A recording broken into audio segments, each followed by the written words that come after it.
All right, how you doing, everybody? I am Johan. That is Charleston. You can tell the laughter already with the backdrop that Charleston's got going on. Today's guest joining us from the beautiful city of Calgary, Alberta. One-time NFL player, one-time CFL player, Mr. Corey Mace. Corey, how you doing today? I'm doing great. I'm doing good. Anytime I can look at it. Hey, you know the one thing that's funny about this picture?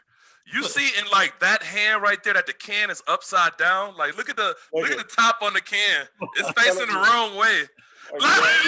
You remember now that we was waiting to celebrate, bro. So that's a few beverages in, I think, at that point. What the fuck is that picture of? That's got to be a championship celebration of some sort.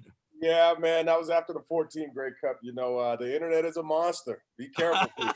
Be careful. So, Corey, how you been? How's life in Calgary? I know that you're currently, you're the D-line coach. You've been that way for a while with the Stampeders. How are you doing in Calgary with COVID? I mean, I know you're coaching with Mark Mueller, one of Regina's favorite sons here, and be able to still a legend, and his dad is still a legend here in Regina. But how are things in Calgary? How are you adjusting to COVID and everything going on? Yeah, I mean, it's pretty much the same here as I would assume, through most parts across Canada. They've implemented some new guidelines. It's ever changing, man. You just kind of roll with the punches kind of deal. But it's been a lot of working from home and a lot of watching football, stuff that you usually don't have time to do. So there's a lot of, I'm a positive dude, so I always try to find the silver lining. So between that and spending time with the family, I can't complain too much. But no, there's definitely a void that can't be filled when you miss a season like that. So that's the tough part. Yeah, we've been talking to a few guys. We were talking with John Bowman a few weeks ago, and he kind of teed off on a few things on how the CFL commissioner in the office dropped the ball, in his opinion. I've said this as a fan. I think the commissioner is a joke, the way he handled it and the way that the league office was. You guys can't say that because you guys are employed by them and be able to do that. But for me, it was really disappointing as a fan. So I'm sure there's lots of fans in Calgary the same way. But how are you guys as coaches? How are you guys now, going about doing your daily jobs and that changed? You guys didn't get a chance to be able to, you guys probably lost some employees, through Calgary and there. I saw that the Stampeders let go a few guys go. How have you guys adjusted as coaches and kind of moved on from the COVID season?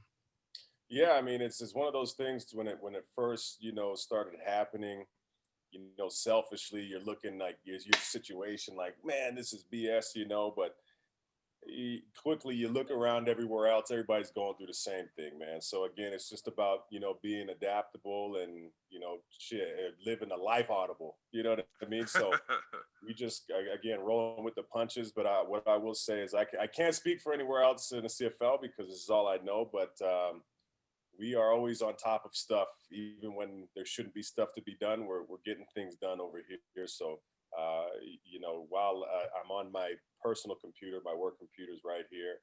So we're still doing some stuff, man. But it's been a really good aspect for myself. In the coaching world, everybody's usually obviously busy around the same time. I know Charleston can speak to it. We've been on a few Zoom calls together. As it pertains to just scheme and coaching and techniques and stuff like that. So, for myself, since coaching, what I would do is I'd fly out to meet with, different coaches from different teams and different leagues, whether it be NCAA or NFL coaches, and just pick their brain, even if it's 45 minutes, if I got to fly, spend a weekend for 45, I'm going to do it, man, and try to get some stuff. Wow. What ended up happening with this is now that, I'm able to reach out to people and, speak with people on platforms like this. And people have a lot more time to spend with you. So, it's one of those things like a lot of players that I believe is going to happen. If we ended up playing this year, there's going to be some guys who showed up wasn't going to be ready to play. So it's the same thing. I don't want to be that coach either, man. When we get rolling, I'm be ready. There's going to be guys who might not. So, yeah. Yeah, it's crazy the amount of coaches that are extending out and helping one another and coming together as a group to kind of, better people. Like we were on that one call, and how many coaches were on Zoom at that time? It might have been like 400 different coaches from professional all the way down to high school, the lowest grade you could probably get of football. So tots all the way to professional. And it was all kind of coaches from all aspects, sharing their, I guess, thoughts, sharing their, you know, how to handle certain situations, how can you reach out to your kids, how can you better teach scheme. Like they went over every single thing, and I might have been lucky enough to be one of the guys on there just watching from a distance and just like, I want to say some things, but I'm gonna just hold off and keep to myself. Your time will come, son. Your time will come. I can't wait for that day to happen. That's for sure. So how do you guys I kind of know how you guys know each other, but let's get into the early details of the early days together when the boys are on the Calgary Stampeders. And tell me a little bit about that, Corey. What was your first impression of Mr. Charleston Hughes? It's funny, to be honest, Hughes was the first person I met from the team outside. I knew Eric Fraser. We had been raised in the same area, so I had known him prior to getting over there. Matter of fact, he helped manipulate some things for me to even get to the Stampeders. Nice. Shout out to Murph. But yeah, the first day I had gotten there, it was sometime in August, because the team was out playing BC. I want to say at Empire Stadium, and Charleston was banged up, I think, so he didn't end up traveling. So they had to show me around the city, and who would have known? I had the mayor of Calgary show me. I didn't even know it, So we ended up, having a good night, living life in Calgary. Things haven't changed because he's the mayor of Regina when he goes out here too. I believe it. He's just the mayor of the league. That's really what it is. That's what it is. Charleston Hughes for commissioner. Yeah. So, Charleston, what was your first impression of Corey? Obviously, you get to see a guy who's played a few years in the NFL, and then now he comes to Calgary, and you get a chance to tour around with them in Calgary and go. I'm sure you guys ventured to a few spots. What was your first impression of Corey and how you saw him? Yeah, it was weird, man, because first of all, over we played like 6 years together, 6? Yeah, something like that. Yeah, like 5 or 6 years together. So over the span of 6 years, I've seen Corey at his complete best, and I've seen him at his complete worst, all within that stadium. And even meeting him for the first time, it was good, man, because it was just like hanging out with one of the teammates that I've always had. I try to treat everybody the same. Even when I meet you for the first time, I treat everybody the same, man. But like I said, meeting Corey, knowing that he was coming from the NFL like that, I was always thinking like, man, he got to be good. Like he can't be in Buffalo for that long and not be good, especially because he was surrounded in Buffalo by an elite set of D linemen. So at that time, it was some ballers there. So we expected a lot for him coming there, and he performed.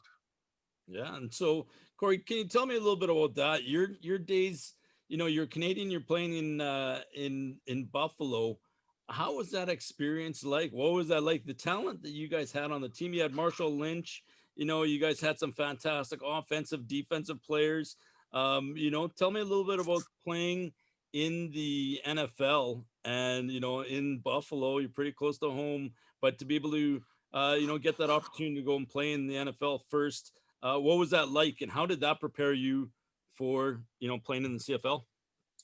I think in a true, honest sense of the form, it was definitely a dream come true. Is to make it there, man. But being a 21-year-old kid at the time, man, I learned a lot about myself. To be honest, was the best and the worst thing that ever happened to me was going to the NFL at a young age. I got there. I definitely did not probably take it as serious as I should have, to be honest. I was just happy to be there, man. And that's one of the things I tell my guys all the time, like, hey, congratulations, but that being in this room don't mean nothing, So to be honest, that was probably the biggest lesson out of anything, was just that I always be good at where you're at. but set new goals, man. And that's one thing, when I see a lot of the best players I ever played with, you know what I mean? A lot of them ain't even from my days in the NFL. He's up on that list, you know what I mean? Because it's more about the individual and how they approach the game. And in Calgary, and I can only speak for Calgary, my time with Hughes in Calgary, obviously, but, you win a lot of games. It's just a standard and a different kind of approach. Now, my years in Buffalo, we were, very mediocre at best. We almost made it to the dang playoffs. But what I would say is just, I think the two different organizations of a winning organization and a one that's more of a losing organization, it's just a different approach of how regardless of the league. But what I will say is just how watching some of the elites and how they prepare for the game. And most of it is off the field in the film room. And again, a lot of people won't give Charleston the credit. I always do anytime, he'll be the one watching film by himself. He don't want people to know he's studying, he's smart and stuff. He's smart. He like Marshawn in that sense. People want to think Marshawn's crazy. He's a smart cat, but it's the same in the same breath. So, I mean, it was really cool, man. It was really a dream come true for me.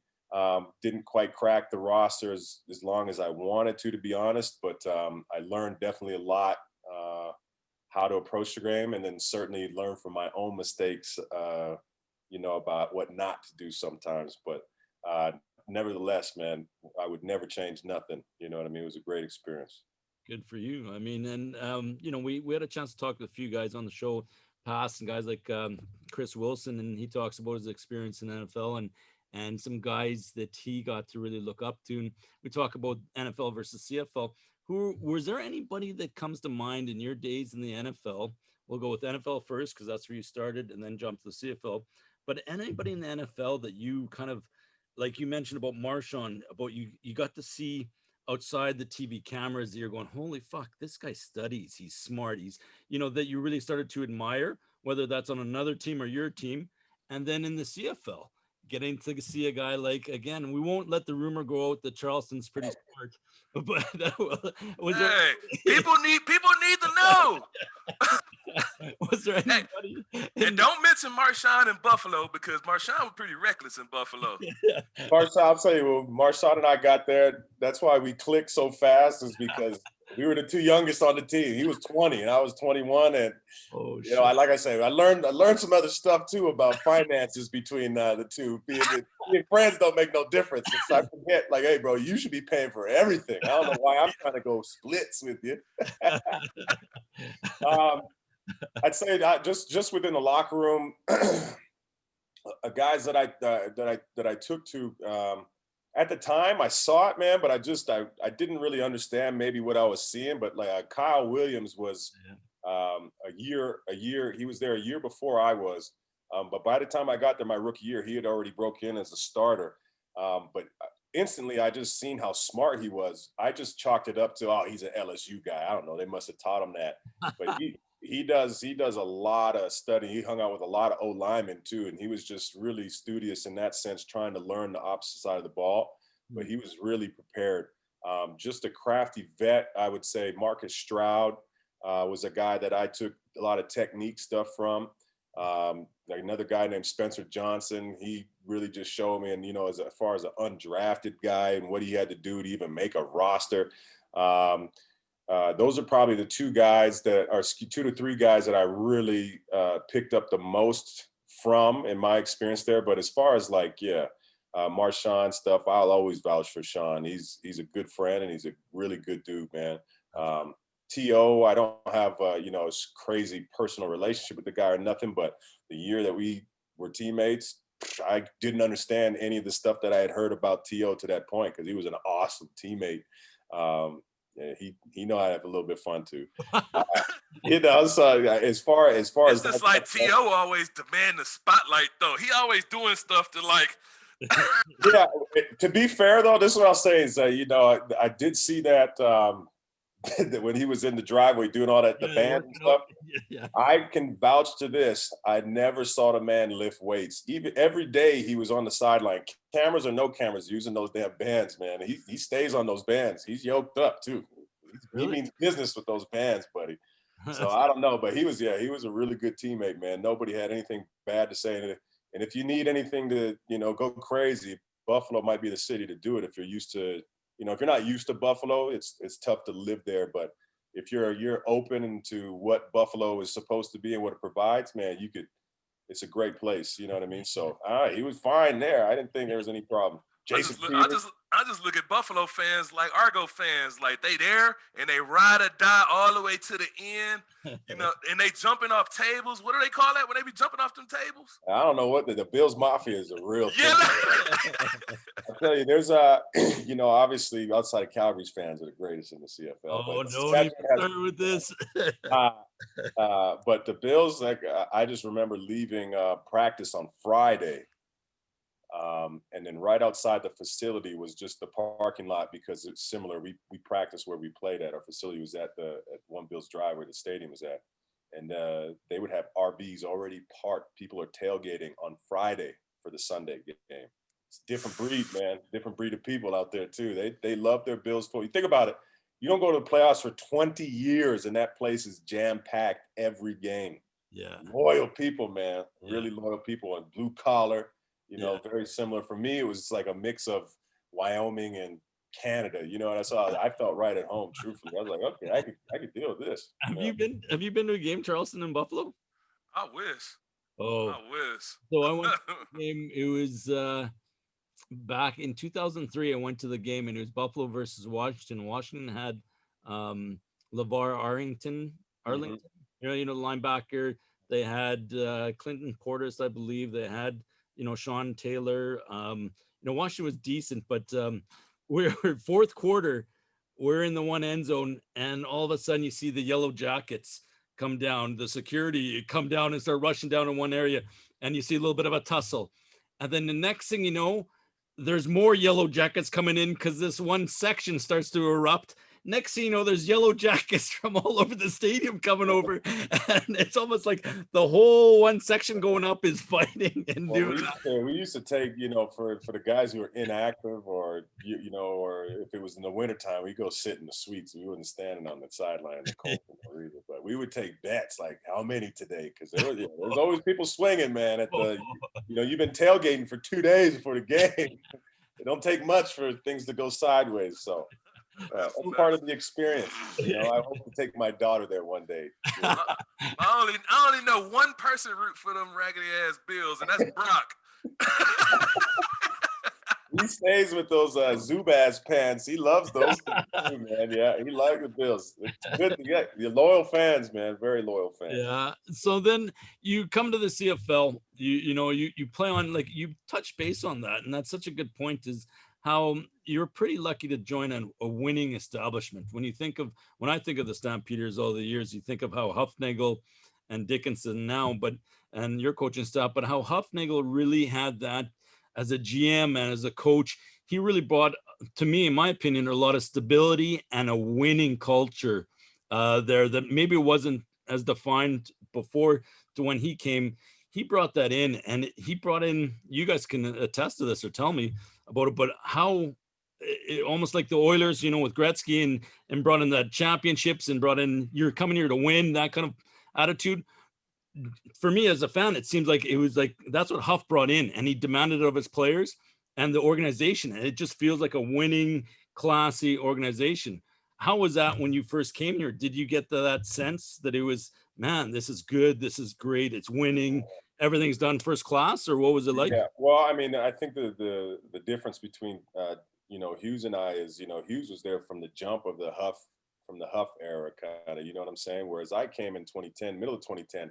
When I got here, this team was 8-0. You know what I'm saying? So I didn't have no choice but to fit in. You know what I mean? Like, hey, get with it, or So I knew what it was when I was walking in, but just like you're saying now, being around, even in the office side of it now, is just even how things are run on the office side is you could see how the correlation between the message, would it be meeting rooms or how it goes to the leaders in the locker room. It's all one voice, man. And it's, I'm not going to say necessarily it's just Huff. I mean, it comes from a collective, but I can certainly understand how Huff would have been the guy to implement that. And when you look at his background and his resume of what he's done and where he's been and who he's coached and who he's coached with and been around, and it's things start to make a little bit of sense, right? So we like to think that we can continue that. Obviously, there's going to be challenges and great teams. Obviously in SAS, I think there's really good things going on. Over there with you guys as well.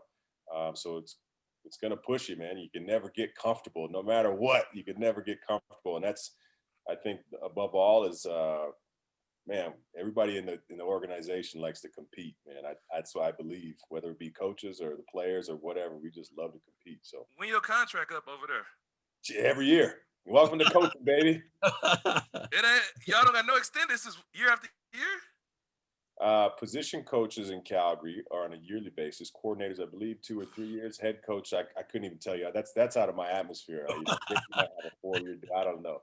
No, but yeah, that's how we do it over here. Which is honestly, you prefer it that way. You know what I mean? You have to prove yourself every year. You couldn't ask for. To me, is people look at it as like, man, that's not very stable. To me, it's like, shoot, well, I better be good at my job, or else can't feed my family. So it's better that way anyways, right? Because you never know if an opportunity come around and then you're locked into a contract and you want to go somewhere else, or you got a better opportunity as far as pay goes. You want to feel free to do whatever you want, right? Yeah, I mean, there's definitely different ways to totally different ways to look at it, and that's definitely one thing that you can look at. And this year is a little bit different, obviously, with the pandemic, but wise men just told me, be good at where you're at, baby. And this is where I'm at. You see, look at what wise man told you that? It sounds like Clay Brooks. No, was it Clay? He said a wise man. Come on, what are you talking about, Charleston? Play wise. Yeah, no. Charleston, how did you like it when you're in Calgary? Obviously, you played a majority of your time there in Calgary. What is, we've talked about this many times, but let's talk about it again. What did you feel when you got to Calgary and you got to be around that atmosphere after coming from Philadelphia? Oh, it's good, man. I mean, you just know what to expect, man. Like when I came in, like everybody was fresh, everybody was new in their positions, coaches and players. So you just come in and you really find your way. When everybody's battling for a spot, everybody's trying to win. And I mean, it's easy because the dynamics are very high and the intensity of the team is high. So everybody's playing at 110 miles an hour. And when you got everybody like that playing at 110 miles an hour and nobody's comfortable, everybody's competing, everybody's fighting for a spot, everybody's clawing, scratching to win games. I mean, you got the dynamics of championship teams when you're doing it that way. Yeah, I think we talked. Go ahead. Yeah, sorry. And then, just from one thing I know, not to say that it hasn't happened in other teams, but, selfishly, or maybe I just have tunnel vision. A lot of people say, oh, where did you get this guy from? Where does this guy come from? Like, well, he's been on our PR for 2 years, but he's been competing his butt off here, man. So, yeah, he's going to walk right in and make some freaking plays. Like, it's just since I got here in 2010, it's always been like that. I feel like the depth has been crazy here in Calgary, whether that's, and I'm sure if it's, the coaches and scouting department finding players, but also just the compete level. You know what I'm saying? I found, as a player, when I got in, the first thing I made sure not to do was just come in there and be like, oh, NFL. Because as soon as I walked in first practice, I watched. My very first practice, I came and I watched. And I watched Brandon Browner fight somebody. I can't remember buddy's name. His initials were JJ, receiver. Anyway, and he was JJ from Detroit. Yeah. I remember him swinging. I said, okay, there's some intensity here. And then once you get to practicing with the group, man, you see, I'm like, man, this makes sense why this team is good. Like the compete level is high. People have fun, but when the fun is the fun and when the work is the work. It's always been the same in that regard. So, yeah. Nice. Yeah, that's nuts. Yeah, it's nuts when it's like that, man. You competing at a high level. Even in Calgary, man, like just being there and watching the way they develop their players and, they kind of grow players within the system kind of deal. And like even me coming to SAS, and SAS has a different model than that, where they just I don't know. It's just different. It's not the same, especially because I've been there so long. I was in Calgary for 10 years, and I go to a different organization, and the recruiting process is different. The way the team is structured is different. You know where the importance of the team is at, and whether the compete level is high. Like when I first came to Sask, I came with the same energy that I had when I was in Calgary. Like during practice, I'm yelling at everybody. I'm getting on the coach, the offensive coordinator. I'm going crazy at practice, talking shit to everybody, and just they like, man, what the hell is wrong with this guy? And I'm at the same level of intensity that I play every single day when I practice, and I have to practice that way. And then slowly but surely, you get everybody else to rallying around you and like, man, we can't sit back and let him do this, and we can't go out here and do it. We got to bag them up now. Yeah. So that's the kind of level you got to have the team at, though. So, Charleston, do you give a lot of credit to in 2016 and 2014, you were a CFL sack leader when Corey was your coach? Does Corey get all the credit for that? Or now that we call him the resume builder. That's what we the resume builder. He put me on. I just let it say, hey, you go do what you do. Go get 3 today. And then it made me look good. I'll just take all the credit for it. That's the resume builder. I like that one. That is too funny. And then I had this argument with all of them but Clay. Clay the only one that's going to say, oh, you ain't built my resume. And matter of fact, we need to get him on the show too. We should have him on the show right now. I should text him. You want me to get Clay on here? Well, didn't he? We were supposed to get him on when we had Smitty and Keon, wasn't he supposed to come in? And then, man, you know how Clay be ghosting. He king of the ghost. Oh no, but you know it is what it is when it comes down to it. It's maybe because I know how hard the transition from player to coach would be if it was me.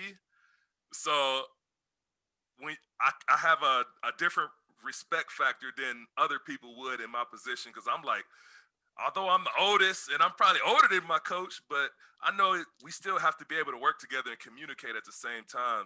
I mean, I've worked other jobs and people look at me when I'm a manager in a restaurant and all these people go like, our manager is a football player. But I'm thinking like, although I'm a football player, I still have to be your manager at the same time. I'm still in charge of what you do in this restaurant, how you operate with customers and all that. So it's kind of the same kind of respect factor where like, don't look at me as an athlete, just look at me as you got something to teach me. I probably have something to teach you. So let's figure it out and work together. Yeah. And the same thing goes to, as you look at, as a coach, I mean, I don't know. I mean, maybe I'm just speaking for myself again, but, you watch film of other people and you learn, you know what I'm saying? So the one thing about Charleston that was easy for me is I knew early if he was going to have a good game, and I knew early if he was just going to be out there.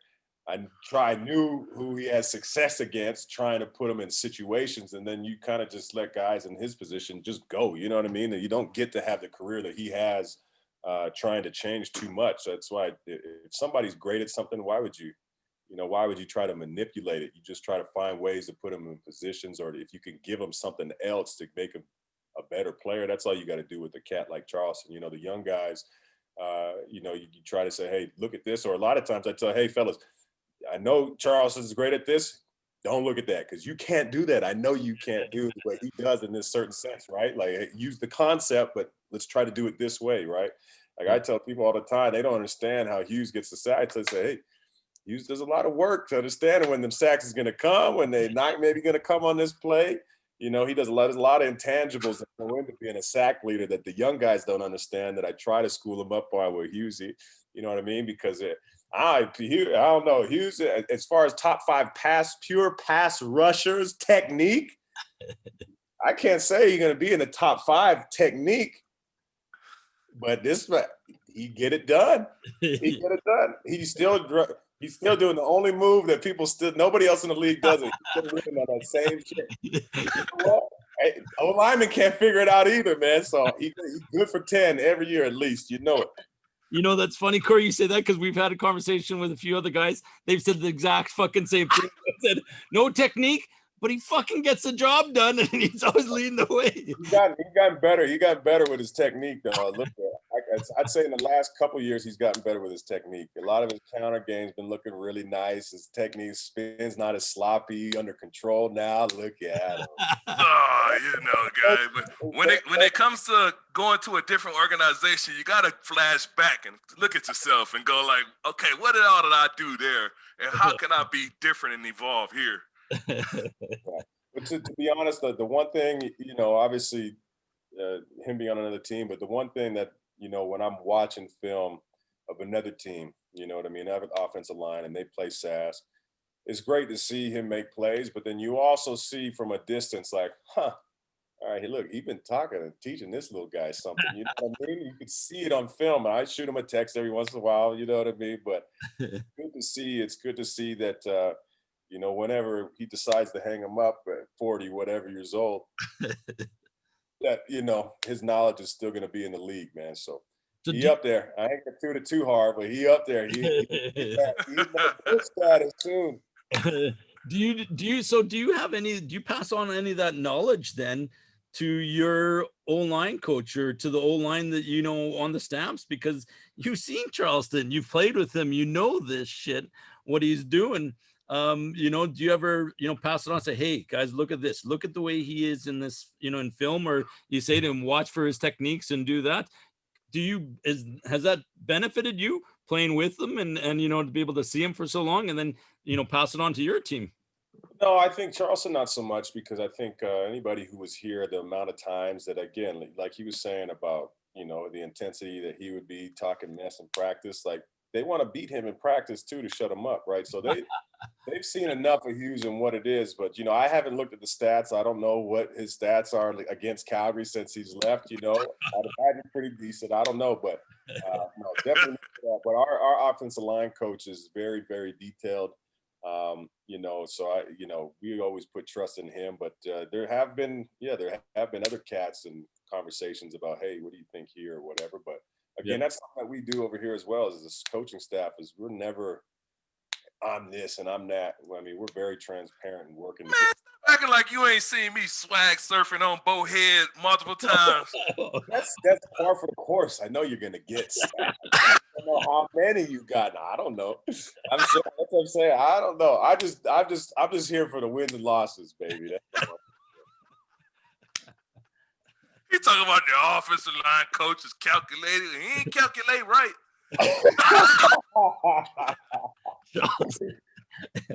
He's always want to take a shot, eh? Dude. That's always the same. So, Corey, I want to know, how is being a coach? It seems like your energy, from what I've seen on film, or what I've seen from past videos, or anytime you've been on shows, you're very energetic. You're doing that. How has it been from taking that from a player to a coach? It looks like you're enjoying it. I mean, you're having fun. You're working your ass off. Coaches, I think the one thing I know from, some coaches I knew in Saskatchewan, they always would tell me, Ed Fillion, D-line coach, would say, Johan, we're in there 6 a.m. We're leaving at 10 at night. And, there's not a lot of glory, 6 days a week and doing that. How's life treating you now as a coach? I'd say this is way more my speed, man. I'll tell you, because my body certainly could not hang with what my mind was telling it to do as a player. I could certainly tell you that. Okay. That's a good aspect of coaching. And now that, gotten a couple more years and seasons under my belt, man, I'm still in the coaching world, young in the game. But again, like for example, the Buffalo thing, it was a dream of mine to be there, but I just didn't set any new goals. I just made it. I was happy, man, where, I used that into what I do now. Is I don't care how many times we win a Grey Cup. I don't care if we finish first in the league in sacks. I'm going to continue to learn to make my players better. That excites me, man. I wasn't a sack god like Hughes, so when I got him, I was happy, but now I got a chance every game to have a few guys get some, and I'm just as charged up, you know what I mean? So I told the wife hey, we're going to be moving lots of places in the next 40 years or whatever till I'm dead. I'm going to be coaching, man. I really enjoy it. And I love seeing the work that you put in as a coach. The only thing is, game day if it comes to fruition, because if it doesn't, then you didn't do a good job, in my opinion. So, you got to get back to the drawing board. So it's a constant challenge. It's a daily challenge. And again, I don't have to physically do it, so I know I can hang in there. You know what I mean? So we're good. Yeah. Look at you go, guy. Oh, I feel like just watching my kid grow. Look, you see all these gray hairs, man. Yeah. That's your players did that. Yeah. Yeah. That's too funny, man. Well, how about this? When you're ready to make that move, if you get like an opportunity to go down in the States, we got a guy you can call that can get you a great deal down there. You see that sign behind Johan back there? Who? Flory? No, not Flory. Rob Peterson. Who's Rob? Rob Peterson is in control of a company that's called From Canada to the U.S., and they help Canadians find property where they want to buy a house or anything down in the States, from whether it's from here to they help snowbirds for the most part. Well, and if you want to get a vacation home down south, I'm a U.S. permanent resident, baby. I'm all right. Yeah, I know, but if you need a house down there, you have property down there, or you need a vacation spot. I thought that was the podcast Peterson. No. Hey, he ain't selling nothing but wolf tickets. No, that was Charleston's cheap way of getting our sponsor some advertising. There you go, Rob. I see you, brother. Keep working, man. I like the way Charleston tried to roll that in. Well, if you want to go to the States at any time, call him Rob. 306-533-3131. Tell him on that. Sorry, Rob. Tell him Big Charlie sent you. We're awful at that. We need to work on that, Charleston, a little more. But that was my pitch. That was my pitch for the day. I'll shut up for now. 30 seconds. So, Corey, what are you doing nowadays? Tell me a little bit about. Let's talk a little bit about what you're kind of doing now outside of football. I know that I saw you got kind of a cause that's kind of you've been doing since 2013. Tell me a little bit about this turkey drive. Yeah, so since 2013, so this will be the 8th year. What we do is try to collect turkeys and hams for local organizations. For people in need. That was one thing that when my time in Buffalo is I saw a lot of players had different foundations and causes. And that's something that I just volunteer with, for those guys when I was there. And I thought one day I'm gonna have me one of these. So when I ended up getting to Calgary, it took a few years, but I approached them and they were all on board. So yeah, here we are, the 8th year. We just did a calculation. There's been over 3,100 turkeys since 2013, which that's a lot of families, man. You know what I mean? So if we're able to alleviate that in a traditional year, people having to worry about, hey, can we put together a dinner, or can I get my kids a gift, or do I have to pay for the bills? Like, if nothing else, if I can just alleviate the food aspect, you know what I mean? Hey, let's do it. So last year we got over 1,100 turkeys just in last year. And then this COVID hit, right? So now this year is, and I just made the announcement this morning, so the timing is perfect here. What we're going to end up doing is I'm going to be working through the Airdrie Food Bank out here, which is just a town just outside of Calgary. Yeah. They've been awesome, man. What they're going to do is we're going to have a donation on the website. You can donate. There's tax receipts if you guys need them. And then there's going to be an auction as well. It's going to go from the December 9th to the 19th. So we got a bunch of cool prizes there. And then just, hopefully you outbid something. And then the Stampeders Foundation is going to match $5,000. So now, we can't get together. Traditionally, I usually have like a fun weekend where, meet and greet with all the people, grocery stores and different events to help raise funds and collect the turkeys and stuff. With the restrictions now with COVID, we're not gonna be able to do that, but we still found a way to at the end of the day, the ultimate goal is to alleviate that, some of the struggle. And this year, as you could imagine, there's many more people in need, right? So we're just going to do our damnedest to get as much money, and 100% always, man, 100% of the proceeds go to the local charities. So good. So we're going to be able to have that link for everybody that's watching, we can be able to have that on our Facebook, and we'll tag you on everything and be able to make sure that we can get all the information to everybody. So they can basically just go to the website and do something, either a silent auction or do a donation. Yeah, it's going to be at airdriefoodbank.com, and then they'll have a tab for the Corey Mace Turkey Drive. So Airdrie is spelled AIRDRIE, foodbank.com. And then, yep, donation, you can fill out all the information for your tax receipt. And then also you can enter into the auction, which will start on the 9th. But I don't know, man. I've been thinking about for a while, we need to make this like a competition. Like you said, practice over here, you competition breeds.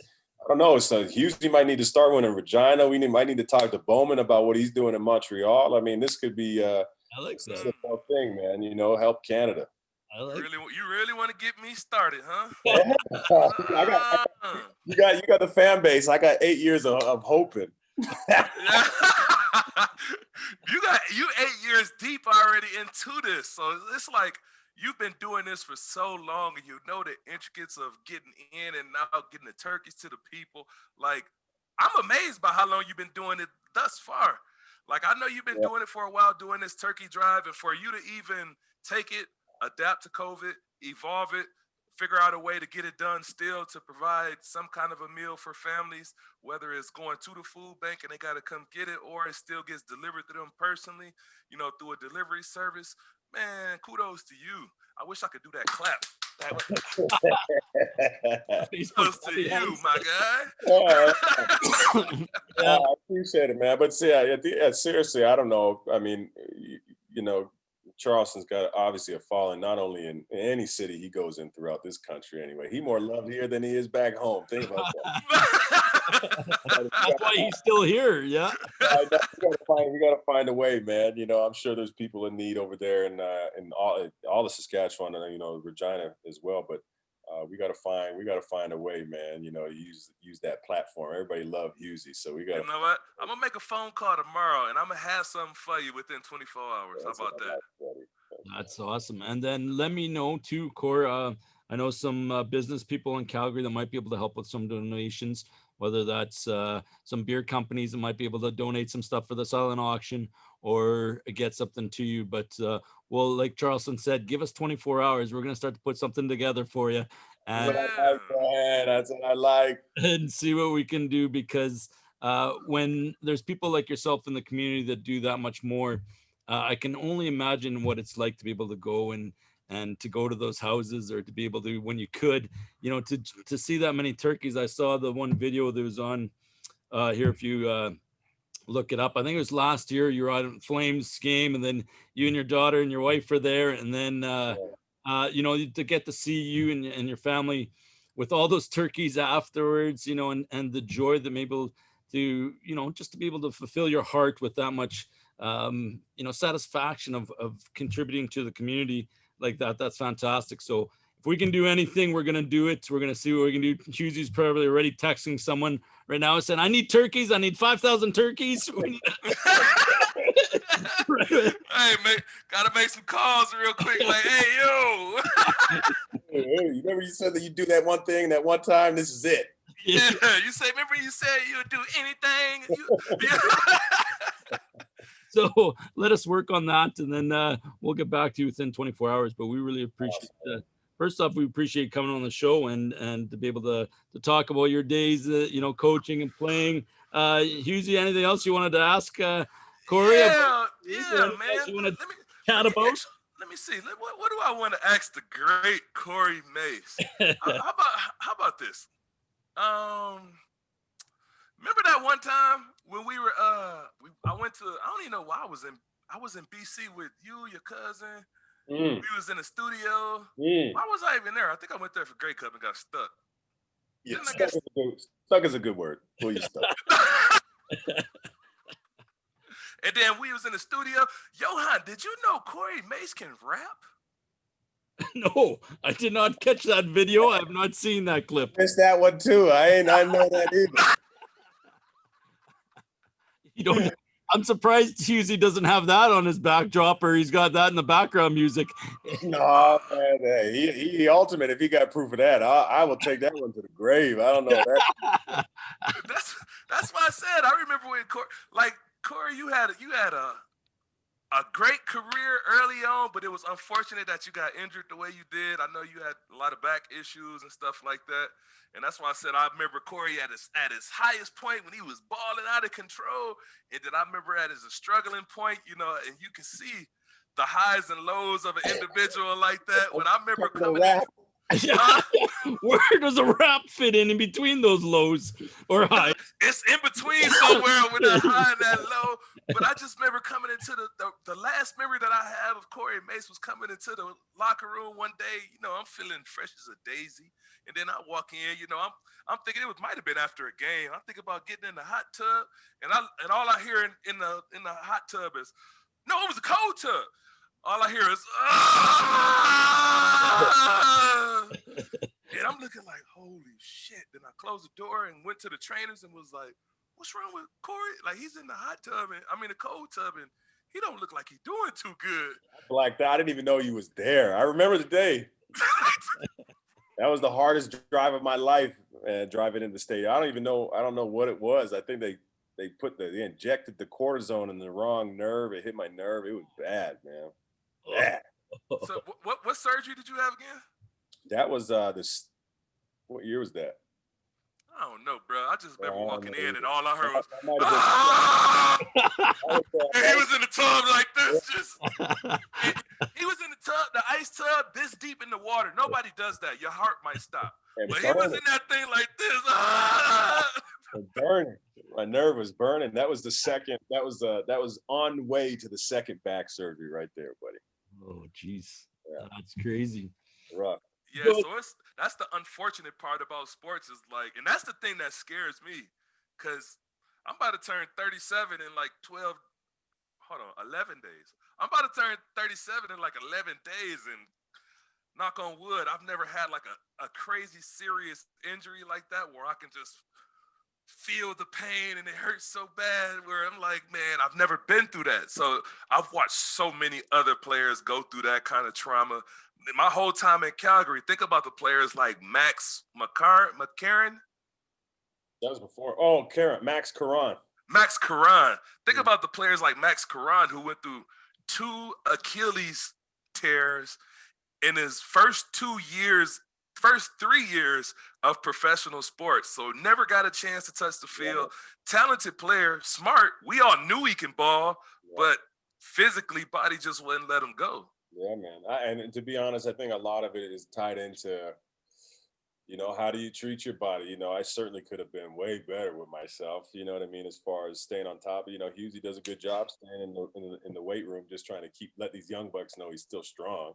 You know, but on top of it, you know, so some of it's luck. I really don't know, man. Like a Max or I did 2 backs and Achilles and a labrum and rotator cuff.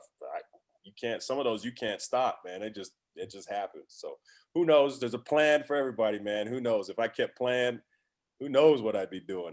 The not playing worked the best for me to transition into coaching, because that's, again, it's just what I was doing when I was hurt, just trying to help wherever I could, man. Yeah, that's awesome. And so I want to know one thing too. A funny story Charleston told yesterday about how, was it true that quarterback Cody Pickens was in there lassoing guys in the locker room? That was before my time. That was before him. I never played with Cody. Oh, okay. He was doing what? Yeah, exactly. Lassoing guys because he was a cowboy guy. He used to come in with a rope, and if you walking past his locker with a towel on, he'll bow and catch you by your ankles. We were talking about what was some of the weirdest pranks and jokes you ever saw a teammate do. Do you have any that come to mind, that any of the jokes or things like that came up? Man, there's a ton of stuff. The Phantom is a classic. I think. What's the Phantom? I think I got one. I got one for you that Corey probably could laugh about until. Hold on, I want to know what the Phantom is. What's the Phantom? Is that what you want to tell the Phantom? No, you can tell the Phantom. Yeah, the Phantom. The Phantom's in a lot of locker rooms, I think, but just you hide somebody's stuff across wherever you want, really. I don't know. There's been a lot of stuff, man. Chevy's got a few good ones, but that all has to do with nudity. You know, yeah, like the Phantom when you take like a rookie clothes or something like that, and you dip his clothes in the hot tub or cold tub, then you throw it in the freezer and you freeze it, like all of his practice material, and then you put it way on the other side of the stadium, and it's probably one of those rookies that just been trash talking vets, acting like he the hot shit, and you just like, man, we got to teach this idiot a lesson, or he's doing stupid stuff at practice, like going hard on vets, like getting people hurt. So that's how you teach guys a little lesson. You'll find out. You'll find if you'll find a way, or you find the way. You know, and sometimes the way is out the door too. Frank, that's just the truth. Yeah. Did you?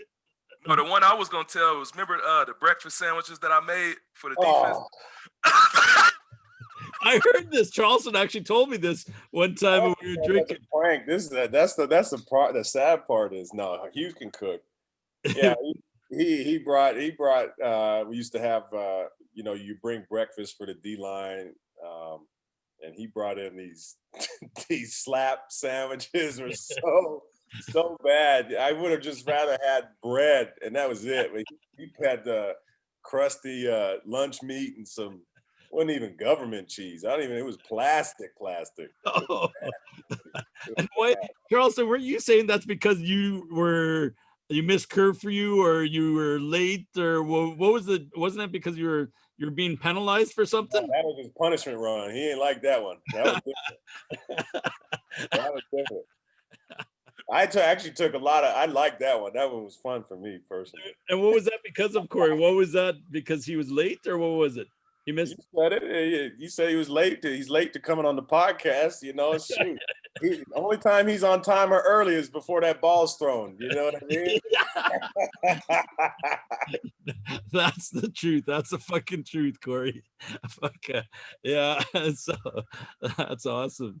One thing I wanted to just ask quickly is that did you guys see that, the Tyson fight this week? I know Charleston didn't, because he was trying to eat some hot wings and then he ordered the suicide, and then he didn't even make it to the Tyson fight. But you eat them suicide wings and that stomach start to go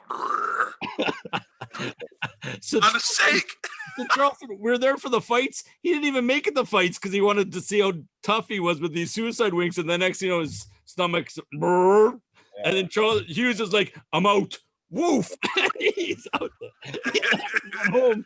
You waited 20 years with no Tyson fights. What's another day, boy? I'm not gonna embarrass myself in public. Yeah. No, I missed it. I missed the fights myself, man. To be honest, it was one of those things where I was like, man, I don't know what this is gonna be, man. But, I don't know. I have in my mind, and while we're seriously talking about it, those are two of my all-time favorite fighters. Are those two? Oh yeah. I watched something, man, and just changed the depiction of what I thought. So I have them in my mind of what I thought they were. But okay, so my question is, did you guys hear that Tyson admitted that he was high fighting against him, that he smoked up before the fight, before Saturday's fight, and then do that, and that, because he owns a weed company and blah blah blah and all that stuff, but he admitted that he smoked up before he went in the ring. I don't know. Maybe. I don't know if he that crazy. Allegedly. That's a good business move for him to say. That's damn. So this that new strain that keep you activated. Yeah, I guess you're gonna get lots of sales off that anyways. Yeah. All right. Well, Corey, we wanted to thank you for coming on. I wish you all the best. We're gonna work on our end to see what we can come up with. Charleston, anything else you wanted to touch base with Corey? I think that's it, Corey. I think it's time that we let you go now and let you enjoy the rest of your night and your sweet backdrop that you got behind you. You know what? I really appreciate, the amount of, creativity and how well designed the backdrop is. Like that little double split that drops right where your head is right now. That is beautiful. I'm telling you, man. Get me off of this day. He's like, cut it, get me out. Corey, we always finish off the show with Charleston's wise words. So I'm going to tell you this. We'll be in touch. Thanks again for everything. I wish. Oh, look who just texted me. Say hi to Larry Mueller or Mark Mueller, and I will certainly do that. we will have some drinks with Larry Mueller in the next, well, hopefully whenever COVID's over, and then we'll chat about you. But Charleston, what do you want to say now? You got somebody text you? Turkeys? Nothing. So, Corey Mace, thank you for coming on the show, guy. I love the way you evolved over time. You became this it's just like watching one of my kids grow up, man. I know I'm older than you, and you have coached me, but I know, and I played with you, so I've watched you blossom. It's like a lotus flower, and it's a great thing to see. But Corey Mace, you should start watching our show, man. You said you haven't watched our show, man. I'm kind of disappointed that you haven't. You would have known about how this show goes because this is called the Better with Age webcast. The reason we call it the Better with Age webcast / podcast is because there's many things that get better with age. Not everything like you, my lotus flower. And we got leather, we got wine, we got cheese. There's multiple things that get better with age, but out of all those things, it's all called friendship. I'm glad to call you my friend, Corey Mace. I'm glad we've been friends all this time. We've seen each other at our highs and our lows, our best and our worst. And there's nothing more else I can say besides thank you. Appreciate you, guy. Appreciate it. I didn't know where that was going, Johan. You never know where the fuck he's gonna take it, but he finishes off with like a zen-like moment. And thank you. Your Grandmaster Charleston said thank you. Yeah. Unbelievable. On that note, thanks for having me, man. I really do, and just even the platform to talk about the turkey drive. I don't know. Yeah, I was gonna say if you want to repeat that one more time, just so everybody knows where to go, what to look for. Corey Mace Turkey Drive. Where at? Yeah. So you go to airdriefoodbank.com, and there'll be a tab there that says Corey Mace Turkey Drive. And again, you guys can donate. Tax receipts are available. And then also there's an auction that's going to be going on from December 9th to the 19th. All good cause, 100% of the proceeds going to charities and those in need. So appreciate y'all again. Let me come down here and shoot the mess with you guys and talk ball. It's good to see you and Johan. Pleasure meeting you, brother. So respect to you for still wearing that shirt, even though. And that's the first cheap shot I got all fucking for wearing this. I know, but well deserved. All right. Okay. All the best to you. Appreciate it. All right. Bye, Corey.